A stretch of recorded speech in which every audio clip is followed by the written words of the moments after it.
Now, in December, Boko Haram launched several attacks on the state capital, on Gaydam, and a few other communities. And on all these occasions, the military pushed them back. How do the residents of Damaturu, Gaydam, and Potiskum, and the rest of them, how do they feel now, getting to hear this good news?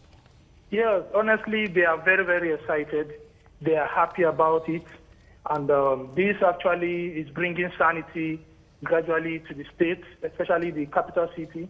Some of them that are displaced, they are like feeling happy to see how they can go back. They can't even wait they can't wait to go back home. But the military are actually asking them to wait for now until proper sanity is brought to these particular areas, where they will now ask them to come back to their homes.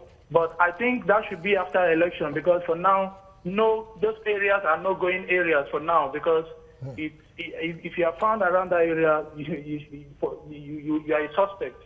So these people are happy, according to investigation, and they can't wait to go back to their homes. Okay, finally, tell us about Bama. Bama is Maiduguri. Is not in Yobe State. Okay, thank you, Michael Oshoma, for that. Thank you for that update on what is happening in Yobe State, the final push. Jide, now we have the almighty Goza. Yes, that is a battle that will really, really put our soldiers to test. And I'm happy with the way Nigerian soldiers have carried out this campaign. For people who have made a habit of ridiculing the army, I think the army have shown that if they have the right equipment, they are still one of the best in Africa. And what they have done that really makes me happy is that they've limited the operational area of the Chadian troops, so that Nigerians don't give all the credit to Chad, because that's the nature of our people. We naturally don't believe in what belongs to us. You know, it's still part of the reasons why people would rather transfer business in dollars in Nigeria rather than in Naira. So the reality is, all of these big military campaigns, the rescue of some of these big towns, the garrison town of Monguno, Bama, and the rest, and all of those towns rescued in Adamawa and Yobe State have been rescued, including Baga, the former base of the multinational force, were carried out by the Nigerian army. So I can tell you that Nigerian army has rescued 4 times more communities than Chad has rescued. What we are using them for now is to say, because Bama is very close to Cameroon, Bama and Goza are very, very close to Cameroon. You climb the Mandara Mountains, on the other side is Cameroon if you are in Goza. So what they are doing now is to say, look, block these guys, don't allow them to get into Cameroon. So that's what the Chadian troops are doing. When the Chadian troops were moved in large numbers to a particular part of the area of battle, so the international press, who never ever wish Nigeria well, they went to town by saying, no, Chadian troops have withdrawn from Nigeria. But what happened is they moved them to the border towns, you know, so that they don't get into Cameroon. So that's exactly what they are doing. So those of them escaping from Bama, and they are being gunned down, and they are ensuring that they don't escape, because we all know how dangerous they are. So now we have just Goza left. And Goza is a militarily strategic town. You know, it's just like a Golan Heights. You know Golan Heights in Syria. Where you are standing on top of the you are standing on top of the Golan Heights. You can see, you know, some countries around you. That way you know when they are preparing to launch an attack on you. So on the hills, Goza is surrounded by hills. So on those hills, they can, and it's hills overlooking flat ground, they can see an invading army from several kilometers away. That will leave Nigeria Air Force to play very vital role there. And the unfortunate thing is that there are so many people living in Bama. As we speak, a lot of the people from Shekau's tribe are actually in Goza there. They are arrested, they are there. That's where they were well received, and you saw those people jubilating. They have sympathy for them. That's Goza. That video that you see was shot in Goza. They have a lot of sympathy for Boko Haram, a lot of them there. You know what Boko Haram will go and steal? They will steal cattle and then they come and give to the people as a way of bribing the residents. You know, so that's the thing. Which is the case with insurgency in every part of the world. I mean, if you ask me, the same thing is happening with the Taliban. I mean, whether it's in Peshawar, whatever you find them, whether in Kabul, whatever you find them, they are heroes. The same with the Hamas, the same with the Hezbollah, they are heroes. They are protected by their own people because they believe, like you said, they are Robin Hood. And then, fundamentally also, they believe that they are fighting a war that has a theme. They are fighting the oppressors. So, the same with ISIL. That's why you can see people leaving Britain and other parts of the world going to support them. So it depends on Nigeria now. It depends on the kind of information you pass across. Now, that is where I'm going to, there's a point, Jide raised.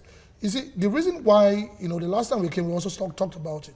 The reason why it seems people have lost confidence in the Nigerian army is the fact that, one, you keep hearing lies upon lies.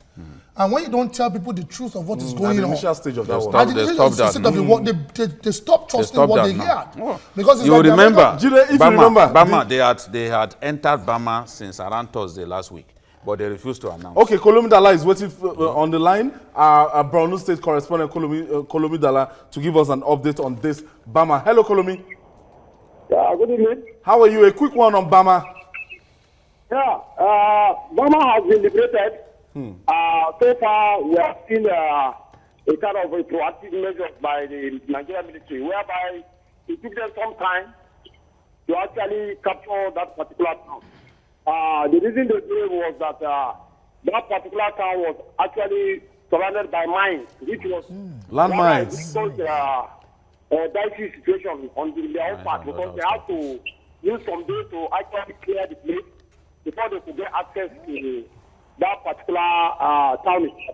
But it took them some time to actually fight their way into that particular town of Bama, but it's liberated as it is, as I'm talking to you. Now, let's talk about Goza. What do you think will happen in Goza, given Goza's militarily strategic nature, the hills and all that? What kind of battle do you expect?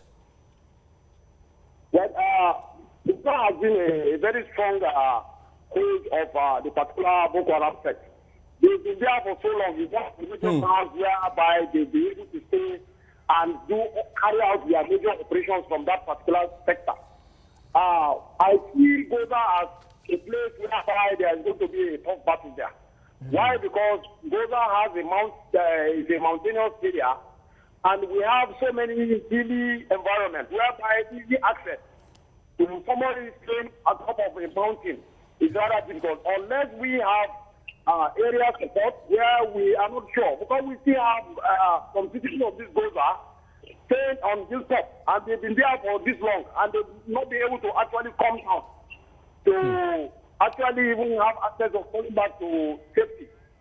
We have been having reports of elderly people there, children and women still living in captivity on these mountains. But thank you, Kolomi.